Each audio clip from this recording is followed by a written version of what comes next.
Assalamualaikum warahmatullahi wabarakatuh. Perkenalkan, saya Diki Noval Aldianto Rajun, nomor absen 13 dari kelas 12 MIPA 3. Saya akan menjelaskan materi sejarah Indonesia tentang masa Orde Baru. Saya mengambil sumber dari pahamivi.com. Apa itu Orde Baru? Pengertian Orde Baru adalah rezim yang pernah berkuasa di Indonesia dengan waktu lama, yaitu sekitar 32 tahun. Orde Baru dimulai dari tahun 1966 hingga 1998 dan dipimpin oleh Jenderal Soeharto. Istilah Orde Baru diciptakan untuk membedakan periode ini dengan periode Indonesia sebelumnya yang dipimpin oleh Presiden Soekarno. Masa pemerintahan ini berlangsung sejak diterimanya Surat Perintah 11 Maret atau Super Semar pada 11 Maret 1966 oleh Jenderal Soeharto dan berakhir ketika reformasi terjadi pada tahun 1998. Namun, kebenaran mengenai penyerahan pemerintahan kepada Soeharto melalui Super Semar sendiri hingga saat ini masih menuai perdebatan. Adapun selama berjalannya rezim ini, Indonesia telah mengubah struktur ekonomi, politik, sosial budaya, dan bidang lainnya. Sejarah Orde Baru banyak sekali diwarnai catatan negatif di bidang politik, HAM, militer, maupun sosial. Sayangnya beberapa pengaruh dari perubahan-perubahan atau catatan negatif di era Presiden Soeharto ini bahkan masih terasa sampai saat ini. Selanjutnya, latar belakang Orde Baru. Yang pertama, peristiwa G30 SPKI, kemudian kondisi perekonomian, tuntutan Tritura, dan yang terakhir Super Semar.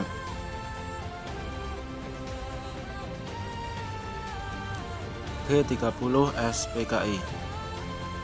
Setelah gerakan 30 September 1965 ditumpas, berdasarkan berbagai bukti yang serta berhasil dikumpulkan, Partai Komunis Indonesia dituding sebagai dalangnya.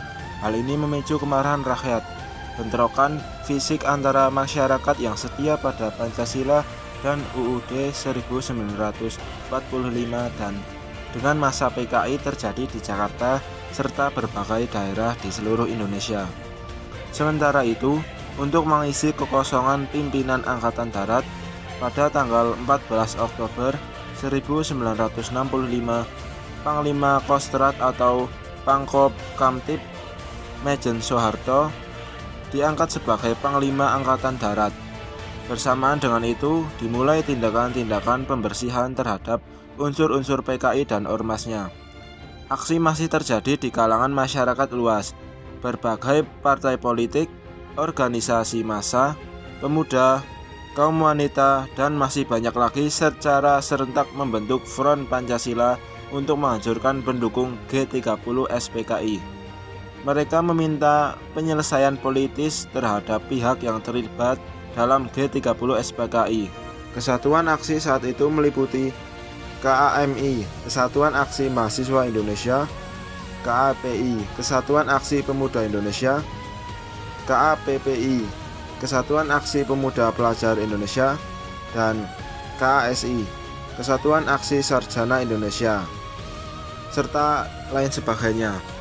Kesatuan aksi yang tergabung dalam Front Pancasila kemudian dikenal dengan sebutan Angkatan 66. Yang kedua, kondisi perekonomian. Di sisi lain, kondisi perekonomian semakin bertambah buruk. Barang keperluan sehari-hari semakin sulit didapat dan harganya pun mahal sehingga terjadi inflasi. Pemerintah sempat membuat keputusan pemotongan nilai mata uang rupiah dari Rp1.000 menjadi Rp1. Akan tetapi, harga barang bukan semakin menurun malah kian tinggi. Pelajar yang tergabung dalam Front Pancasila bahkan menyatakan kebijakan ekonomi pemerintah saat itu tidak dapat dibenarkan. Kemudian, tuntutan Tritura.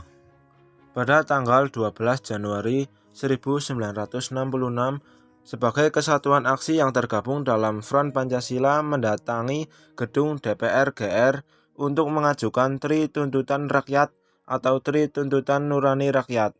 Isi tuntutan Tritura tersebut yaitu 1. Pembubaran PKI dan ormasnya.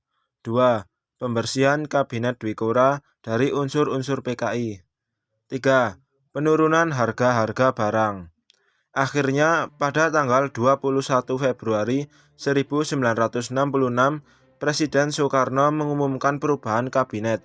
Namun, perubahan tersebut tidak memuaskan hati rakyat Indonesia karena masih banyak tokoh diduga terlibat dalam G30 SPKI ada di dalam kabinet baru, yang dikenal sebagai Kabinet 100 Menteri.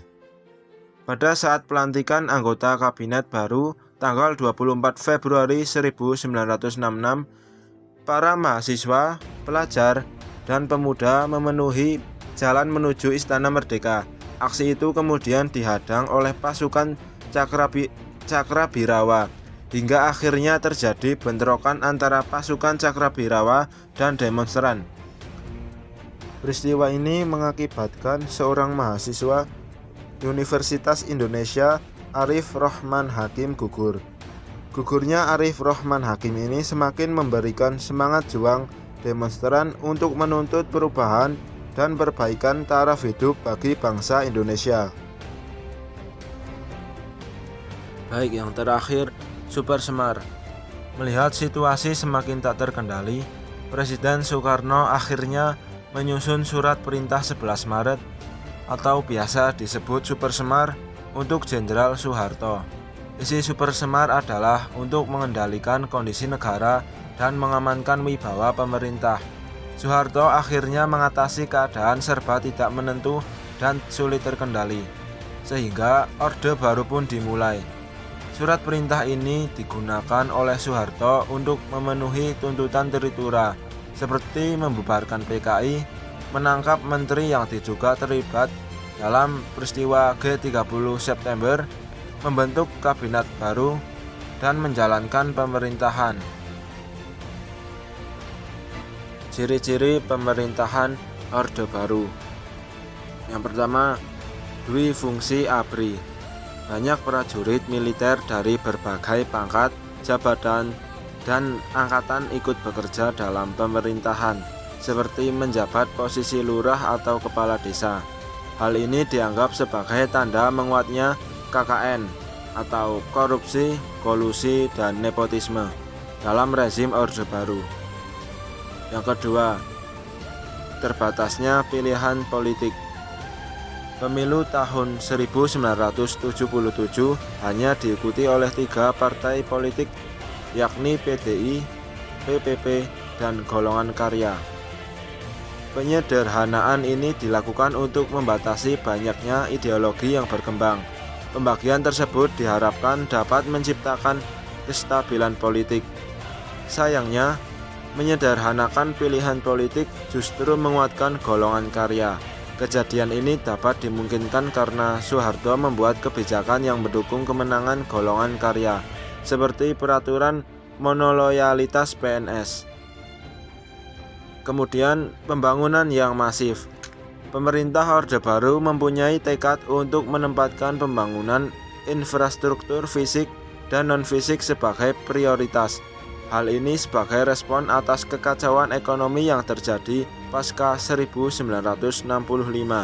Selain itu, pemerintah juga membuka penanaman modal asing dan dalam negeri untuk masuk serta membuka usaha di Indonesia.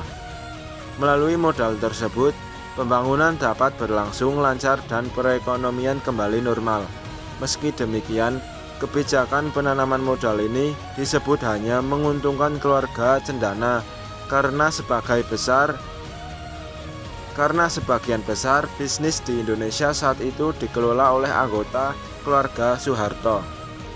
Yang terakhir, pemerintahan sentralistik. Sistem pemerintahan sentralistik menguatkan kekuasaan pusat terhadap daerah. Hal ini disebabkan ketergantungan yang tinggi dari pemerintah daerah atau keputusan pemerintah pusat. Pada masa Orde Baru, Kebijakan pemerintahan sentralistik ini berupa kebijakan ekonomi dan pembangunan, sekaligus penerapan kebijakan politik. Perkembangan ekonomi dan politik masa Orde Baru. Ekonomi Indonesia pada sejarah Orde Baru membaik dalam waktu singkat. Hal ini terjadi karena bantuan aliran modal yang dibuka lebar melalui konsorsium IGGI. Rezim Orde Baru dapat membuat kestabilan ekonomi bahkan sebelum tahun 1970. Pembangunan ekonomi nasional Orde Baru dilakukan melalui Repelita. Program Repelita ini didasarkan atas pemerataan pembangunan, pertumbuhan ekonomi, dan stabilitas nasional. Sementara pada perkembangan politik, masa Orde Baru selama 32 tahun memiliki proses politik sangat dinamis. Pemerintahan berhasil menyelenggarakan 6 kali pemilu pada tahun 1971, 1977, 1982, 1987, 1992, 1992, dan 1998. Namun, semua proses demokrasi tersebut dimenangkan oleh golongan karya dan Presiden Soeharto untuk menjabat kembali. Hal ini dinilai sebagai cara pemerintah mempertahankan kekuasaannya. Bisa dibilang, pada materi sejarah kelas 12 ditekankan bahwa kekuasaan pemerintah Orde Baru sangatlah besar sehingga tidak ada kekuatan lain yang bisa mengimbanginya. Hal ini tentu kurang baik bagi sistem demokrasi Indonesia saat itu.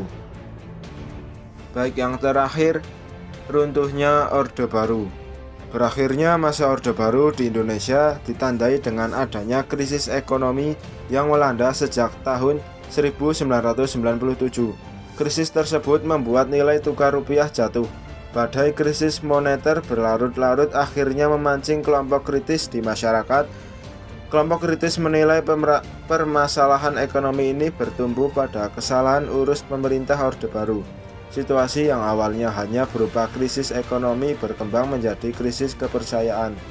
Kepercayaan terhadap pemerintah menurun sehingga memicu kerusuhan, demonstrasi besar, bahkan penjarahan terutama di Jakarta. Kemarahan masyarakat, terutama di kalangan mahasiswa, semakin menjadi setelah Soeharto dicalonkan kembali sebagai Presiden Republik Indonesia pada pemilu ke-6. Para mahasiswa akhirnya menuntut adanya reformasi pada tahun 1998. Reformasi ini memiliki beberapa tuntutan penting, seperti penghapusan dua fungsi ABRI, penurunan maupun pengadilan terhadap Soeharto dan kroni-kroninya, penghapusan praktik korupsi, kolusi dan nepotisme, penegakan supremasi hukum, amandemen UUD 1945, dan pelaksanaan otonomi daerah seluas-luasnya. Melihat tuntutan reformasi semakin besar, Presiden Soeharto akhirnya menyampaikan pengunduran diri pada tanggal 21 Mei 1998. Berakhirnya masa jabatan Soeharto inilah yang menjadi tanda runtuhnya Orde Baru dan berganti menjadi era reformasi. Sekian materi yang dapat saya sampaikan. Mohon maaf bila banyak kesalahan. Terima kasih. Wassalamualaikum warahmatullahi wabarakatuh.